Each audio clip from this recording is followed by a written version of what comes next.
अस्सलाम वालेकुम। हसद दूसरे की खूबियों को खाने का एक आला होता है, एक औजार होता है, जिसको मिल जाए वो पिल पड़ता है। हसद कौन लोग करते हैं? जो आपसे आगे नहीं बढ़ सकते। आपके पीछे बुराई कौन लोग करते हैं? जो आपसे आगे नहीं बढ़ सकते, जो आपके सामने बात नहीं कर सकते। तो ऐसे लोगों को ज़िंदगी में नज़रअंदाज करना सीखें, क्योंकि ये तो खुद तो कुछ नहीं हासिल कर सकते। उनकी ख्वाहिश रहती है कि आप भी कुछ ना हासिल करें।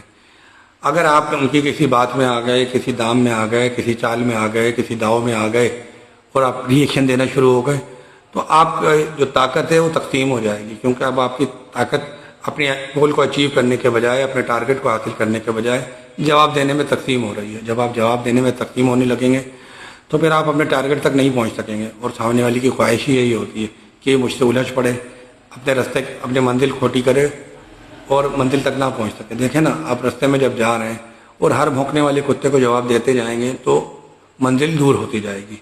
जब तक कोई कुत्ता आपके पास काटने के लिए ना आए, उसे पत्थर ना मारें, उसे जवाब ना दें, भौंकने वाले कुत्तों की परवाह करना छोड़ दें। इसी में आपकी हकीकी कामयाबी होगी। अल्लाह हाफ़िज़।